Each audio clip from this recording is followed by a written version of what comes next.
Welcome back, everybody. We are getting time with Yuly Fuentes Medel. She's the executive director of Footwear Collective.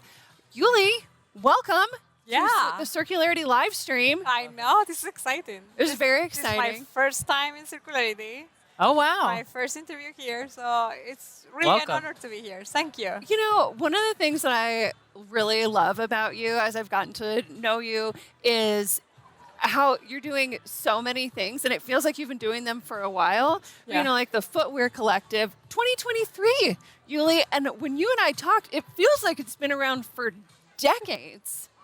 Yeah, I think we underestimate how fast can you go with a good group of people. So Yeah. I think it's taking the meta of if you go solo, you can go far.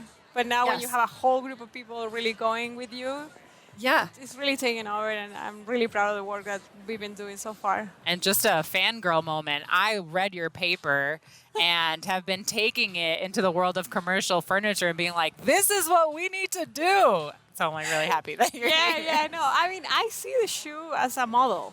Yeah. It's an item that humans, it's our essential form of transportation. So you really need to go back to the emotional content to really kind of touch the souls of people and change the behavior.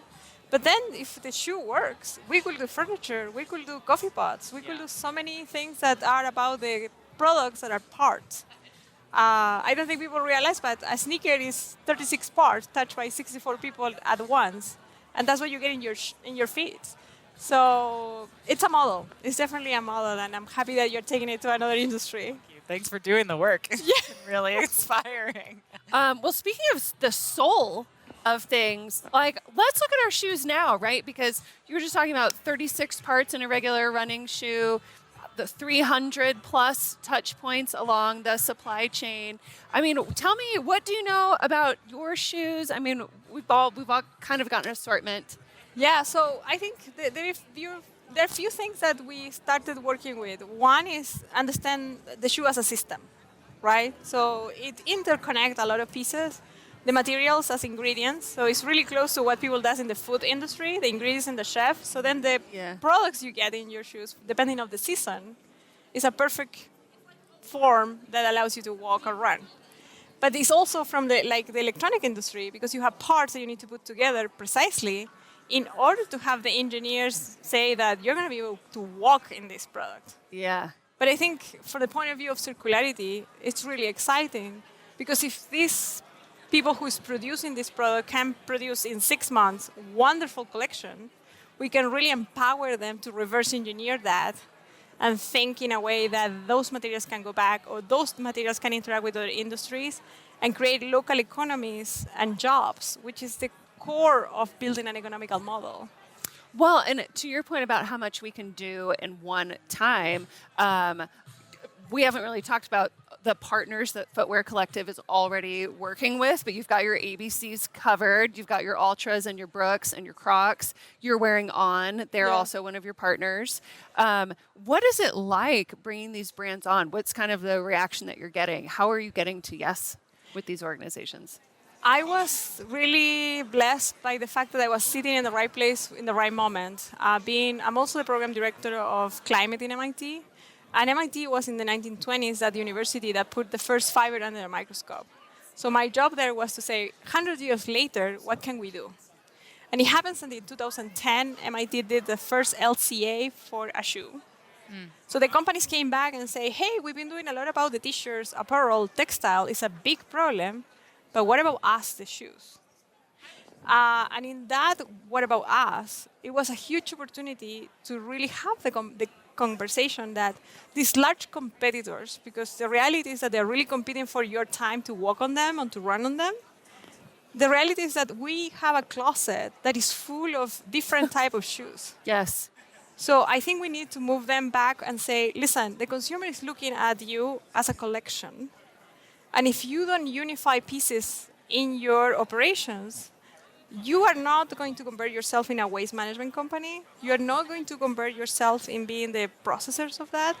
But you could spend money and save money together to build that system that you want to have. So we took competition and flip it and say, let's collaborate in the spaces where you really can collaborate, because You don't need to be competing for the waste can or the processor that is going to produce these products. The other part of bringing them together is to really be data-centric. So we work with them, with the athletics, and I always kind of miss the names of all our children because it's a family now. Yes. And when you have competitors coming in, now you cannot separate them. That's which has been the beauty of the Footwear Collective, is that we're really building a community of humans who has the superpowers to change an industry. So when they come from different archetypes, they also bring different perspectives in how you do it, right? So the people who's building brown shoes, it's completely different than you're building a monomaterial shoe, and it's completely building a sneaker, which is a completely different functionality. Or if you need to go and build a ski boot, it's another experience.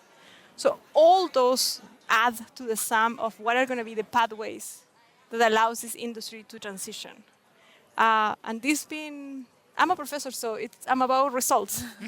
And I think having 2025 as a demonstration point is really critical. And that's where we are here, and we're really excited. So many of them are here. So it's the first time in circularity, too. So we're bringing the shoe to circularity.